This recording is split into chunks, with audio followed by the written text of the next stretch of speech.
Hey guys, Phoenix here. I'd like to share with you guys my Azalea Classic Constructed list for Flesh and Blood. I've been really enjoying the deck. I'm having a lot of fun with it, and I'd like to share with you guys what I have going on here. For those who don't know, Azalea's ability says that I can swap a card with my arsenal from the top of the deck, and if an arrow shows up off the top of the deck, I can give it Dominate. The weapon we're using is the Redliner, which just lets me load an arrow for free every turn. And let's go into armor, because that's really all we need to talk about there. We have Nullring Boots as an extra option against Wizard. I don't play Wizard that much, or I'm sorry, I don't play Wizard against Wizard that much, and it doesn't really come up that often. But for our boot slot, we mainly run Perch Grapplers, which blocks for 2, and for 2 resources, we can give all our arrows Dominate for a turn. That really doesn't come up that much, as this is a go big list rather than a go wide list. Blocks for 2, which is also really good. Spellbone Crosswrap is the main instrument of the deck. It also lets you flip a card from Arsenal face up, and you can scry in Magic terms, or I believe it's opt that the Flesh and Blood game uses. Check the top of the deck, and you can either leave it on top or throw it on the bottom. Good for setting up arrow turns with Azalea to get the Dominate proccing when we need it. Have Bullseye Bracers. In the instance that we get Go Again on an attack, we can load an arrow out of our hand onto the arsenal slot with a +1. Good for proccing other effects that like Bolt and Shot that you'll see in a little bit. Really good utility piece. Also has Arcane Barrier. The helmet also has Arcane Barrier. I did forget to mention that. So blocking Arcane Rune Blade, stuff like that, we can do it. We just don't prefer to. We're a red heavy list, so committing cards to Arcane really isn't what we're trying to do. Last piece of armor is Fendel Spring Tunic. Again, we're a primarily red list, so mana or resources are really hard to come by, so getting a free one every third turn or being able to use it whenever we need to, very nice to have. Also blocks for 1. We try not to block with armor that much here, so that's either here nor there. Jumping into the arrows, we'll start with our 0 cost arrows. We're going to have 3 copies of Bolt and Shot. If Bolt and Shot's power is higher than its original power, it gains Go Again. And if it hits a hero, it lets us reload. We can take a card from our hand, load it into the arsenal, and keep going that way. We also have 3 copies of Pathing Helix. Similar to Bolt and Shot, lets us reload on hit. Hits for 4, for free, 0 cost arrow. Our last 0 cost arrow in the deck is 3 Searing Shot. Hits for 4, also has the ability, if it hits a hero, it deals an extra point of damage. So it's 4, it's always a minimum of 4 threatening 5 damage. The rest of the arrows that I'm going to mention for this deck are all going to cost 1 resource to play, which is where the Tunic is very handy. We have 3 Remorseless. Remorseless, if it's loaded face up from into the arsenal, no defense reactions from arsenal can be activated to chain link that it's here. And if it hits a hero, any action card they play on their turn will cost them 1 life. We have 3 Red in the Ledger. Hits for 5, costs 1. It's the Azalea specialty card. If it hits a hero, your opposing hero only gets 1 action next turn. So shuts off combo decks, and it's just all around a general good card. We have 3 copies of Hamstring Shot. Hits for 5, 1 cost. If it hits a hero, their next attack, or their first attack will cost an extra resource. Then we go to our 3 copies of Red Headshot and 3 copies of Yellow Headshot. Headshot, when it's loaded into the arsenal, will give it a +2 when it's loaded face up into the arsenal specifically. So Red Headshot normally hits for 4, with the +2 will be 6, and this is 3, gets turned into 5. Very good numbers to have. And we also get to our last arrows, which are 3 red sleep dart and 3 yellow sleep dart. So these, when they hit a hero, target opposing hero loses all abilities and can't activate hero abilities on their next turn. So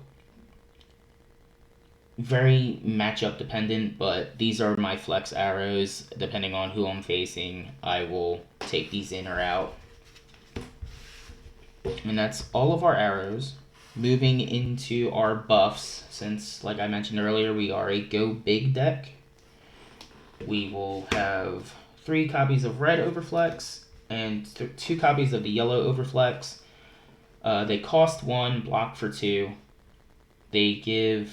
The red ones give +4 to my next arrow attack and let me reload, which is good for proccing Azalea's mid-turn to see what my arrows are going to be with the cross wrap. These are +3 and reload. Again, block for 2, 1 cost. Then we go to 3 copies of Increased Attention red and 2 yellow. These are also 1 cost, block for 2. When these are played, they give a +3 buff and a +2 buff, and defense reactions cannot be played from hand the chain link that these are used. So you combo these with the Remorselesses that I mentioned earlier, and you don't have to worry about defense reactions. And if you manage to give the Remorseless Dominate that turn, it's a very, very strong attack that nobody's really going to appreciate. We have 3 copies of Foresight, 1 cost, blocks for 2, gives a +3 boost, and if it's played from Arsenal, you get to scry 2, or opt 2 as Flesh and Blood says. Check the top 2, top or bottom of the deck. Good for looking and prying for an arrow for a dominate turn. Or, I mean, even a buff. If you're looking for a buff, if you have too many arrows and you need a buff, does the same thing. We have 3 copies of Take Aim red and 2 yellow. These are free to play, block for 2, give you a +3 and a +2 on your arrow attacks, and let you reload. Very solid card. Actually debating if I want to put yellow Take Aims up to 2, or up to 3, I'm sorry. But we'll see. More free buffs. We have 3 Nimblisms, block for 2, give a +3. And our last buffs in the deck, we have 3 copies of Seek and Destroy. Again, free to play, block for 2, +3 on the buff, and if the arrow that gets buffed by this card hits, your opponent loses all cards in their hand and arsenal at the end of their turn. So unless they have a way to play out all their cards, and if they have to leave a card in arsenal, they're going to lose that card anyway. So very good card, very good card. Love this card. Now we go into more utility cards, optional things that make the deck work. We have 2 copies of Nimble Strike. Nimble Strike is a 1 cost attack for 4, and it says if you banish a card named Nimblism from your graveyard, it gets +1 and go again. Other than the bonus, the Bolton Shots, this is the only other way we naturally get go again in the deck other than the boots. So these are very good. I like my 3-to-2 ratio on the Nimblisms here. And we have 3 Command and Conquers, 2 costs for 6. No defense reactions can be played to this card, and if it hits, it nukes the arsenal, which is fantastic. Love this card. Love this card. And more utility cards. We have Azalea's other specialization card. We have 3 copies of Knock the Death Whistle. Knock the Death Whistle lets us go through the deck, pull out an arrow, load it to the top of the deck, and then reloads. So it's a free Azalea proc to guarantee a dominated turn. Fantastic card. We also have Memorial Ground, yellows, which lets us put an arrow from the graveyard and lets us recycle it back to the top of the deck, again, so we can solidify a dominating turn when we need to with Azalea. This, however, does not let us reload, so we would need to have a card in Arsenal to get full advantage out of this card. So be mindful of that. And then reaction cards, we have 3 copies of Razor Reflex, which will give our arrows +3 and go again if we need them. Most of the time, we're really only using this for the +3, not really the go again. Our defense reactions, we have 3 red take covers. They block for 4 and let us reload. Really good for getting us out of situations where we have a dominated attack at us. I'll show you how that works in a second. And those complement our last 3 cards of the deck, which are 3 Fate for Scenes. When they're played, we get to scry 1. I'm going to keep using magic terms. I'm sorry, it's what I'm used to. Scry 1 or opt 1. Again, top or bottom. So that dominated trick here, I'll show that real quick while we're here since we're at the end of the profile. If I have no cards in Arsenal and say I'm getting a 7 or 8 attack with dominated at me, if I have both of these cards in my hand, what I can do, I can block with the take cover. Take cover's effect will let me reload, so I can reload the Fate Foreseen.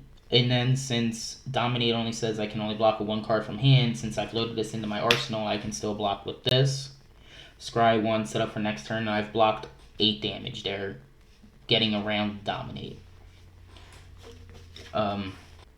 If you guys are interested in more Flesh and Blood stuff, or if you want me to make a how to play video, make sure you let me know, and I will be reading comment sections. Thank you, and have a great day.